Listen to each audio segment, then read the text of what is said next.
Moby-Dick, by Herman Melville, Chapter 134. The Chase, Second Day.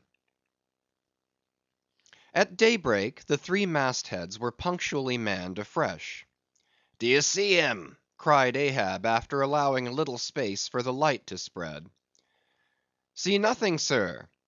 "Turn up all hands and make sail. He travels faster than I thought for. The t'gallant sails! Aye, they should have been kept on her all night. But no matter, 'tis but resting for the rush." Here be it said that this pertinacious pursuit of one particular whale, continued through day into night, and through night into day, is a thing by no means unprecedented in the South Sea fishery. For such is the wonderful skill, prescience of experience, and invincible confidence acquired by some great natural geniuses among the Nantucket commanders, that from the simple observation of a whale when last described, they will, under certain given circumstances, pretty accurately foretell both the direction in which he will continue to swim for a time while out of sight, as well as his probable rate of progression during that period. And in these cases, somewhat as a pilot when about losing sight of the coast, whose general trending he well knows, and which he desires shortly to return to again, but at some further point; like as this pilot stands by his compass, and takes the precise bearing of the cape at present visible, in order the more certainly to hit aright the remote unseen headland eventually to be visited; so does the fisherman at his compass with the whale.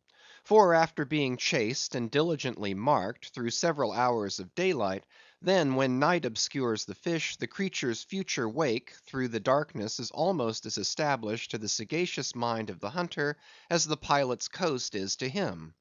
So that to this hunter's wondrous skill, the proverbial evanescence of a thing writ in water, a wake, is to all desired purposes well nigh as reliable as the steadfast land.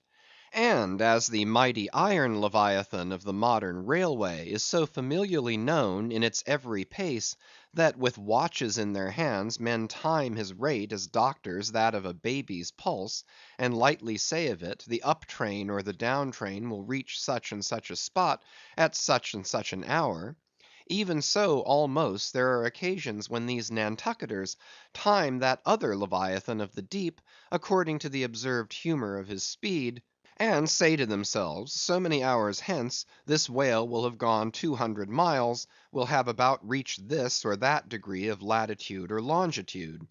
But to render this acuteness at all successful in the end, the wind and the sea must be the whaleman's allies. For of what present avail to the becalmed or wind‐bound mariner is the skill that assures him that he is exactly 93 leagues and a quarter from his port? Inferable from these statements are many collateral subtle matters touching the chase of whales. The ship tore on, leaving such a furrow in the sea as when a cannon ball, missent, becomes a ploughshare and turns up the level field. "By salt and hemp!" cried Stubb, "but this swift motion of the deck creeps up one's legs and tingles at the heart. This ship and I are two brave fellows, ha, ha! Some one take me up and launch me spinewise on the sea; for by live oaks my spine's a keel. Ha, ha! We go the gait that leaves no dust behind." "There she blows! she blows! she blows right ahead!" was now the masthead cry. "Aye, aye!" cried Stubb, "I knew it. Ye can't escape. Blow on and split your spout, O whale! The mad fiend himself is after ye. Blow your trump, blister your lungs; Ahab will dam off your blood, as a miller shuts his water gate upon the stream." And Stubb did but speak out for well nigh all the crew. The frenzies of the chase had by this time worked them bubblingly up, like old wine worked anew. Whatever pale fears and forebodings some of them might have felt before, these were not only now kept out of sight through the growing awe of Ahab, but they were broken up, and on all sides routed, as timid prairie hares that scatter before the bounding bison. The hand of fate had snatched all their souls, and by the stirring perils of the previous day, the rack of the past night's suspense, the fixed, unfearing, blind, reckless way in which their wild craft went plunging towards its flying mark, By all these things their hearts were bowled along. The wind that made great bellies of their sails, and rushed the vessel on by arms invisible as irresistible; this seemed the symbol of that unseen agency which so enslaved them to the race. They were one man, not 30. For, as the one ship that held them all, though it was put together of all contrasting things—oak and maple, and pine wood, iron and pitch, and hemp—yet all these ran into each other, into the one concrete hull, which shot on its way, both balanced and directed by the long central keel; even so all the individualities of the crew, this man's valor, that man's fear, guilt and guiltiness, all varieties were welded into oneness, and were all directed to that fatal goal which Ahab, their one lord and keel, did point to. The rigging lived. The mast heads, like the tops of tall palms, were outspreadingly tufted with arms and legs. Clinging to a spar with one hand, some reached forth the other with impatient wavings; others, shading their eyes from the vivid sunlight, sat far out on the rocking yards; all the spars in full bearing of mortals ready and ripe for their fate. Ah, how they still strove through that infinite blueness to seek out the thing that might destroy them. "Why sing ye not out for him, if ye see him?" cried Ahab, when, after the lapse of some minutes since the first cry, no more had been heard. "Sway me up, men! Ye have been deceived. Not Moby-Dick casts one odd jet that way, and then disappears." It was even so. In their headlong eagerness, the men had mistaken some other thing for the whale spout, as the event itself soon proved. For hardly had Ahab reached his perch, hardly was the rope belayed to its pin on the deck, when he struck the key note to an orchestra that made the air vibrate as with the combined discharges of rifles. The triumphant halloo of 30 buckskin lungs was heard, as, much nearer to the ship than the place of the imaginary jet, Moby-Dick bodily burst into view. For not by any calm or indolent spoutings, not by the peaceable gush of that mystic fountain in his head, did the white whale now reveal his vicinity, but by the far more wondrous phenomenon of breaching. Rising with his utmost velocity from the furthest depths, the sperm whale thus booms his entire bulk into the pure element of air, and piling up a mountain of dazzling foam, shows his place to the distance of 7 miles or more. In those moments, the torn, enraged waves he shakes off seem his mane. In some cases, this breaching is his act of defiance. "There she breaches! There she breaches!" was the cry, as in his immeasurable bravadoes the white whale tossed himself salmon like to heaven. So suddenly seen in the blue plain of the sea, and relieved against the still bluer margin of the sky, the spray that he raised for the moment intolerably glittered and glared like a glacier, and stood there gradually fading and fading away from its first sparkling intensity to the dim mistiness of an advancing shower in a vale. "Aye, breach your last to the sun, Moby-Dick!" cried Ahab. "Thy hour and thy harpoon are at hand. Down, down, all of ye, but one man at the fore. The boats, stand by!" Unmindful of the tedious rope ladders of the shrouds, the men, like shooting stars, slid to the deck, by the isolated backstays and halyards; while Ahab, less dartingly, but still rapidly, was dropped from his perch. "Lower away!" he cried, so soon as he had reached his boat, a spare one rigged the afternoon previous. "Mr. Starbuck, the ship is thine. Keep away from the boats, but keep near them. Lower all!" As if to strike a quick terror into them by this time being the first assailant himself, Moby-Dick had turned, and was now coming for the 3 crews.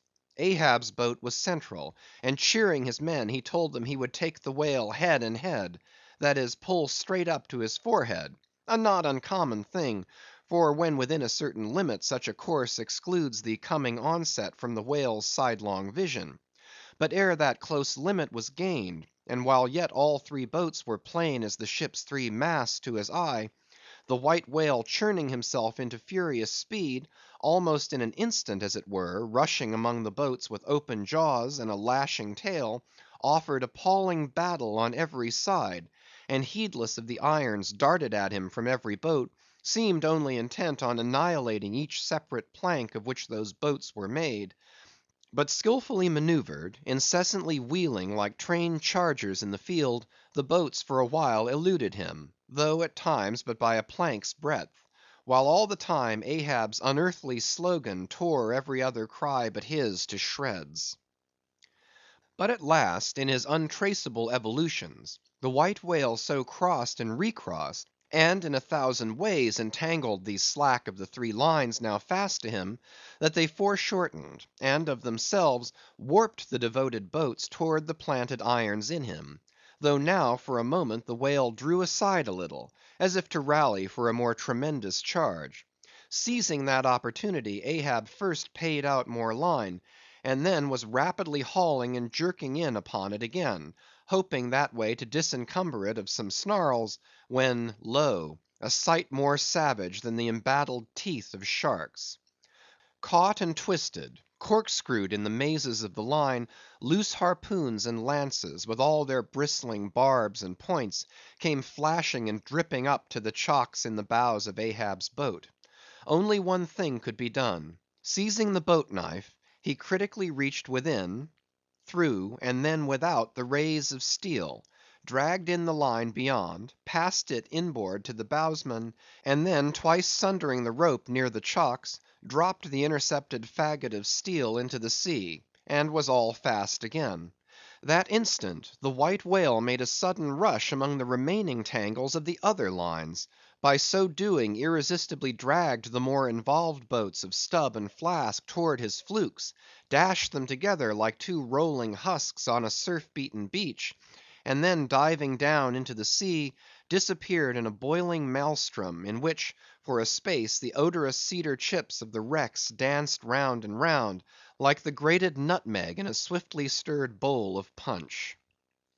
While the 2 crews were yet circling in the waters, reaching out after the revolving line tubs, oars, and other floating furniture; while a slope little Flask bobbed up and down like an empty vial, twitching his legs upwards to escape the dreaded jaws of sharks; and Stubb was lustily singing out for some one to ladle him up; and while the old man's line, now parting, admitted of his pulling into the creamy pool to rescue whom he could; in that wild simultaneousness of 1,000 concreted perils, Ahab's yet unstricken boat seemed drawn up towards heaven by invisible wires, as arrow like, shooting perpendicularly from the sea, the White Whale dashed his broad forehead against its bottom, and sent it turning over and over into the air, till it fell again, gunwale downwards, and Ahab and his men struggled from out under it, like seals from a seaside cave.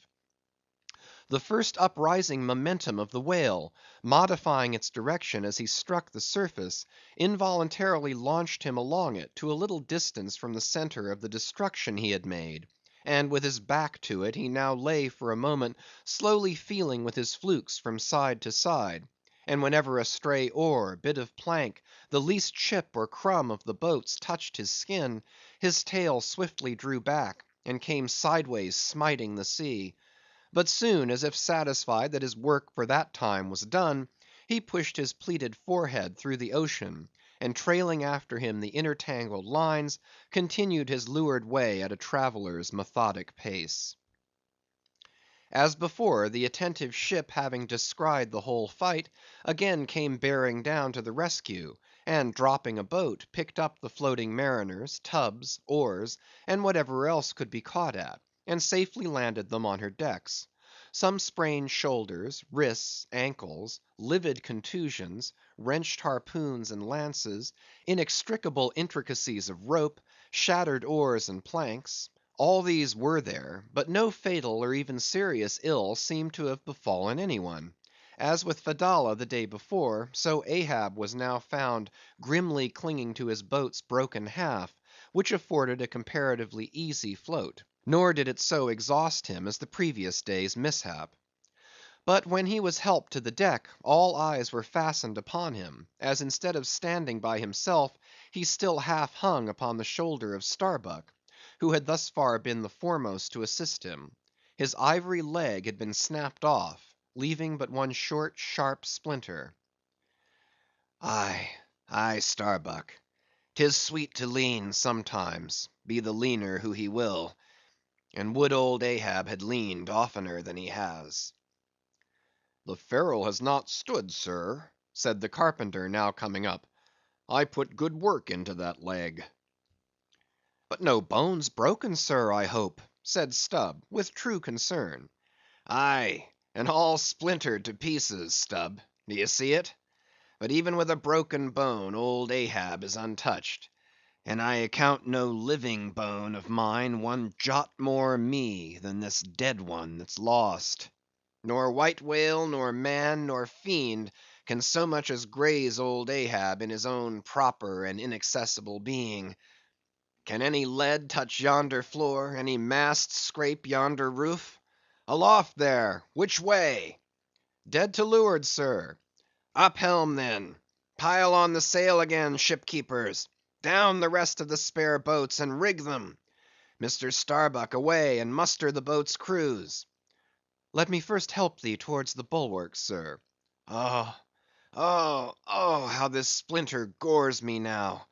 Accursed fate, that the unconquerable captain in the soul should have such a craven mate. Sir! My body, man, not thee. Give me something for a cane. There, that shivered lance will do. Muster the men. Surely I have not seen him yet. By heaven, it cannot be. Missing? Quick, call them all. The old man's hinted thought was true. Upon mustering the company, the Parsee was not there. The Parsee, cried Stubb. He must have been caught in the black vomit wrench thee. Run, all of ye, above, alow, cabin, forecastle. Find him. Not gone, not gone. But quickly they returned to him with the tidings that the Parsee was nowhere to be found. Aye, sir, said Stubb, caught among the tangles of your line. I thought I saw him dragging under. My line, my line! Gone, gone! What means that little word? What death knell rings in it, that old Ahab shakes as if he were the belfry? The harpoon, too. Toss over the litter there. D'ye see it? The forged iron, men, the white whales. No, no, no. Blistered fool! This hand did dart it. 'Tis in the fish. Aloft there. Keep him nailed. Quick! All hands to the rigging of the boats. Collect the oars. Harpooneers, the irons, the irons. Hoist the royals higher. A pull on all the sheets. Helm there, steady, steady for your life. I'll 10 times girdle the unmeasured globe. Yea, and drive straight through it. But I'll slay him yet. Great God! But for one single instant show thyself, cried Starbuck. Never, never wilt thou capture him, old man. In Jesus' name, no more of this. That's worse than devil's madness. 2 days' chase, twice stove to splinters, thy very leg once more snatched from under thee, thy evil shadow gone, all good angels mobbing thee with warnings. What more wouldst thou have? Shall we keep chasing this murderous fish till he swamps the last man? Shall we be dragged by him to the bottom of the sea? Shall we be towed by him to the infernal world? Oh, oh, impiety and blasphemy to hunt him more. Starbuck, of late I've felt strangely moved to thee. Ever since that hour we both saw, thou know'st what, in each other's eyes. But in this matter of the whale, be the front of thy face to me as the palm of this hand, a lipless, unfeatured blank. Ahab is forever Ahab, man. This whole act's immutably decreed. 'Twas rehearsed by thee and me a billion years before this ocean rolled. Fool! I am the Fates' lieutenant. I act under orders. Look thou, underling, that thou obeyest mine. Stand round me, men. Ye see an old man cut down to the stump, leaning on a shivered lance, propped up on a lonely foot. 'Tis Ahab, his body's part. But Ahab's soul's a centipede that moves upon 100 legs. I feel strained, half stranded, as ropes that tow dismasted frigates in a gale. And I may look so. But ere I break, you'll hear me crack; and till ye hear that, know that Ahab's hawser tows his purpose yet. Believe ye, men, in the things called omens? Then laugh aloud and cry encore; for ere they drown, drowning things will twice rise to the surface, then rise again to sink for evermore.